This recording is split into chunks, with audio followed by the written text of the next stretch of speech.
Hi hello friends, ಎಲ್ರಿಗೂ ನಮಸ್ಕಾರ. ಎಲ್ಲರೂ ಹೇಗಿದ್ದೀರಾ? ಚೆನ್ನಾಗಿದ್ದೀರಾ ಅಂತ ಅನ್ಕೋತೀನಿ. ಇವತ್ತು ವಿಡಿಯೋದಲ್ಲೊಂದು ನಮಗೆ ತುಂಬ ಕೆಮ್ಮು ನೆಗಡಿ ಆದಾಗ ಯಾವ ರೀತಿ ಪರಿಹಾರ ಮಾಡ್ಕೋಬೋದು ಅನ್ನೋದನ್ನ ತಿಳಿಸ್ಕೊಡ್ತಾ ಇದ್ದೀನಿ. ಅದಕ್ಕಿಂತ ಮೊದಲು ಯಾರು ನಮ್ಮ ಚಾನಲ್ನ ಸಬ್ಸ್ಕ್ರೈಬ್ ಆಗಿಲ್ಲವರು ಸಬ್ಸ್ಕ್ರೈಬ್ ಮಾಡ್ಕೊಳ್ಳಿ. ಬನ್ನಿ ಇದಕ್ಕೆ ಏನೇನು ಪದಾರ್ಥಗಳು ಬೇಕು ಅಂತ ತಿಳ್ಕೊಳ್ಳೋಣ. ಮೊದಲಿಗೆ ನಾನು 1 ಲೋಟ ಆಗೋಷ್ಟು ಹಾಲನ್ನ ತೊಗೊಂಡಿದ್ದೀನಿ. 2 ಸ್ಪೂನಷ್ಟು ಸಕ್ಕರೆ, ಒಣಶುಂಠಿ, 5 ಕಾಳುಮೆಣಸು, 1 ಏಲಕ್ಕಿ ಕಾಯಿ, ಅರ್ಧ ಚಿಟಿಕೆ ಆಗೋಷ್ಟು ಅರಿಶಿನ ಪುಡಿ, ಅರ್ಧ ಟೇಬಲ್ ಸ್ಪೂನು ಧನಿಯಾ ಕಾಳನ್ನ ತೊಗೊಂಡಿದ್ದೀನಿ. ಬನ್ನಿ ಈಗ ಹೇಗೆ ಮಾಡೋದು ಅಂತ ತಿಳ್ಕೊಳ್ಳೋಣ. ಈಗ ಮೊದಲಿಗೆ ನಾನು ಒಂದು ಕಾಫಿ ಪಾತ್ರೆನ ಸ್ಟವ್ ಮೇಲೆ ಕಾಯಕ್ಕಿಟ್ಟಿದ್ದೀನಿ. ಇದಕ್ಕೆ ಚಿಕ್ಕ ಲೋಟದಲ್ಲಿ 1 ಲೋಟ ಆಗೋಷ್ಟು ನೀರು ಹಾಕೋತಾ ಇದ್ದೀನಿ. ಇದಕ್ಕೆ 1 ಲೋಟ ನೀರಷ್ಟು ಹಾಕೋತಾ ಇದ್ದೀನಿ. ಈಗ ನೀರು ಸ್ವಲ್ಪ ಬಿಸಿ ಆಗಲಿ, ಬಿಸಿಯಾಗೋ ಗಂಟ ಬಿಡೋಣ. ನಾವು ನೀರು ಬಿಸಿಗಿಟ್ಟಿದ್ದು ಅದು ಬಿಸಿ ಕೂಡ ಆಗಿದೆ. ಈ ಕಡೆ ನಾನೆಲ್ಲನೂ ಸ್ವಲ್ಪ ಸ್ವಲ್ಪ ಪುಡಿ ಮಾಡಿ ತೊಗೊಂಡಿದ್ದೀನಿ. ಏಲಕ್ಕಿ ಕಾಯಿ, ಶುಂಠಿ, ಏಲಕ್ಕಿ ಕಾಯಿ, ಕಾಳುಮೆಣಸು ಎಲ್ಲನೂ ಜಸ್ಟ್ ಕ್ರಷ್ ಥರ ಮಾಡಿದ್ದೀನಿ ಅಷ್ಟೇ. ಇಷ್ಟನ್ನು ಕೂಡ ಉಂಡುಂಡೆ ಏನಿತ್ತು ಅದನ್ನೆಲ್ಲ ಕ್ರಷ್ ಥರ ಮಾಡಿಕೊಂಡು ಇಟ್ಕೊಂಡಿದ್ದೀನಿ. ಈಗ ಇದನ್ನೆಲ್ಲ ಇದಕ್ಕೆ ಹಾಕ್ಕೋಬೇಕು. ಇದು ಚೆನ್ನಾಗಿ ಬೇಯಬೇಕು ಇದು ಚೆನ್ನಾಗೆಲ್ಲ.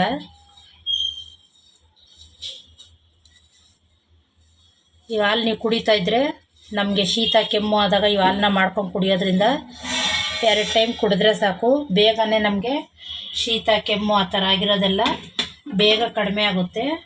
ಇದು ಕುಡಿಯೋಕ್ಕೂ ಕೂಡ ತುಂಬಾ ಚೆನ್ನಾಗಿರುತ್ತೆ. ನಮಗೆ ಬಾದಾಮಿ ಹಾಲು ಯಾವ ರೀತಿ ಇರುತ್ತೋ ಆ ರೀತಿ ಫ್ಲೇವರು ಟೇಸ್ಟು ಎರಡೂ ಇರುತ್ತೆ. ತುಂಬಾ ಚೆನ್ನಾಗಿರುತ್ತೆ. ಕೆಮ್ಮು ಬಂದಾಗ ಈ ಥರ ಮಾಡ್ಕೊಂಡು ಕುಡಿಯೋದ್ರಿಂದ ಬೇಗ ಉಪಶಮನ ಆಗುತ್ತೆ. ಚೆನ್ನಾಗಿ ಕುದ್ದಿ ನಮಗೆ 1 ಲೋಟದಷ್ಟು ನೀರು ಸಿಕ್ಕಿದೆ. ಈಗ ಇದಕ್ಕೆ ನಾವು ಚೆನ್ನಾಗಿ ಮಳ್ಳದ್ಮೇಲೆ 2 ಸ್ಪೂನ್ ಆಗೋಷ್ಟು ಸಕ್ಕರೆ ಹಾಕೋಬೇಕು. ನಿಮಗೆ ಸಕ್ಕರೆ ಬೇಡ ಅಂದರೆ ಬೆಲ್ಲ ಕೂಡ ಹಾಕೋಬೋದು. ಈಗ ನಾನು ಲಾಸ್ಟಲ್ಲಿ ಅರಿಶಿನ ಪುಡಿ ಹಾಕೋತಾ ಇದ್ದೀನಿ. ನಿಮಗೆ ಬೇಕು ಅಂದರೆ ಬೇಕಾದ್ರೆ ಅರಿಶಿನದ ಕೊನೆ ಸಿಗುತ್ತೆ, ಅದನ್ನಾದ್ರು ಹಾಕೋಬೋದು. ಅರಿಶಿನದ ಕೊನೆ ಅಂದರೆ ಚೆನ್ನಾಗಿ ಮಳ್ಳಿ ಆ ಹಾಲು ತುಂಬ ಬ್ಲ್ಯಾಕ್ ಬರುತ್ತೆ. ನಮಗಿದು ಅಂದರೆ ತುಂಬ ಬೇಯಿಸೋದ್ರಿಲ್ಲ. ಈ ಅರಿಶಿನ ಪುಡಿ ಹಾಕೊಳೋದ್ರಿಂದ ನಮಗೆ ಲೈಟಾಗೆ ಸಿಗುತ್ತೆ. ಈಗ ನಾವು ಸಕ್ಕರೆ ಕೂಡ ಚೆನ್ನಾಗಿ ಕರಗಿದೆ. ಈಗ ಹಾಲು ಹಾಕ್ಕೊಳ್ಳೋಣ. ಇದಕ್ಕೂ 2 ಟೈಮ್ ಮಾಡ್ಕೊಂಡು ಕುಡಿಯೋದ್ರಿಂದ ನಮಗೆ ತುಂಬಾ ಕಫ, ಕೆಮ್ಮು, ನೆಗಡಿ ಆ ಥರ ಏನೇ ಇದ್ದರೂ ಬೇಗ ಕ್ಲಿಯರ್ ಆಗುತ್ತೆ. ಬೇಗನೆ ವಾಸನೆ ಕೂಡ ಆಗುತ್ತೆ. ತುಂಬ ಚೆನ್ನಾಗಿರುತ್ತೆ. ಟೇಸ್ಟು ಕೂಡ ಚೆನ್ನಾಗಿರುತ್ತೆ. ಒಂದು ಸಲ ಟ್ರೈ ಮಾಡಿ ನೋಡಿ. ನಿಮಗೂ ಕೂಡ ಈ ಹಾಲು ತುಂಬಾ ಇಷ್ಟ ಆಗುತ್ತೆ. ಹಾಲು ಹಾಕಿ ನಾವು ಈಗ 1-2 ನಿಮಿಷ ಚೆನ್ನಾಗಿ ಮಳ್ಳಿಸ್ಕೋಬೇಕು. ಹಾಲು ಮತ್ತು ಶುಂಠಿ ಅವೆಲ್ಲ ಏನು ಹಾಕಿ ಬೇಯಿಸಿದ್ವು ಅದೆಲ್ಲ ಚೆನ್ನಾಗಿ ಮಿಶ್ರಣ ಆಗಬೇಕು. ಅಲ್ಲಿವರೆಗೂ ನಾವು ಇದನ್ನು ಮಳ್ಳಿಸ್ಕೋಬೇಕು. ಇದು ಮಳ್ತಾ ಇರಲಿ 1-2 ಸೆಕೆಂಡು. ಈಗ ಇದು ಚೆನ್ನಾಗೆ ಮಳ್ಳಿದೆ ಹಾಲು ಅವೆಲ್ಲ. 2 ನಿಮಿಷ ಚೆನ್ನಾಗೆ ಕುದಿಸ್ಕೊಂಡಿದ್ದೀನಿ. ಇದಾಗಿದೆ, ಆಫ್ ಮಾಡ್ಕೊಳ್ಳೋಣ. ಈಗ ಇದನ್ನು ಶೋಧಿಸ್ಕೊಂಡು ನಾವು 1 ಲೋಟಕ್ಕೆ ಸರ್ವ್ ಮಾಡ್ಕೊಳ್ಳೋಣ. ನೋಡಿ, ನಾನು ಎಲ್ಲ ಹಾಲನ್ನು ಈ ರೀತಿ ಶೋಧಿಸ್ಕೊಂಡು ತೊಗೊಂಡಿದ್ದೀನಿ. ಒಂದು ಕಾಫಿ ಸೋಸೋದ್ರಲ್ಲಿ ಸೋಸ್ಕೊಂಡು ತೊಗೊಂಡಿದ್ದೀನಿ. ಈಗ ಇದನ್ನು ನಾವು ಸರ್ವ್ ಮಾಡ್ಕೋಬೋದು.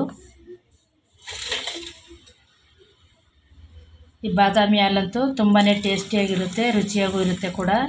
ಕೆಮ್ಮು ಅಥವಾ ಶೀತ ನೆಗಡಿಗೆ ಒಂದೇ ಮದ್ದು ಈ ಬಾದಾಮಿ ಹಾಲು.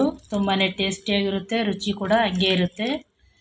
ನಿಮಗೂ ಕೂಡ ಇದನ್ನು ಒಂದು ಸಲ ಟ್ರೈ ಮಾಡಿ ನೋಡಿ. ನಿಮಗೂ ಕೂಡ ಈ ಹಾಲು ತುಂಬಾ ಇಷ್ಟ ಆಗುತ್ತೆ. ಶೀತ ಕೆಮ್ಮು ನೆಗಡಿಗೆ ಒಂದೇ ಉಪಶಮನ ಈ ಹಾಲು. ಈ ರೆಸಿಪಿ ನಿಮ್ಗೆ ಇಷ್ಟ ಆಗಿದ್ದರೆ ಒಂದು ಲೈಕ್ ಮಾಡಿ, ಶೇರ್ ಮಾಡಿ, ಹಾಗೆ ಸಬ್ಸ್ಕ್ರೈಬ್ ಆಗೋದನ್ನ ಮರಿಬೇಡಿ friends. Okay, thank you friends. Next ವಿಡಿಯೋದಲ್ಲಿ ಸಿಗೋಣ.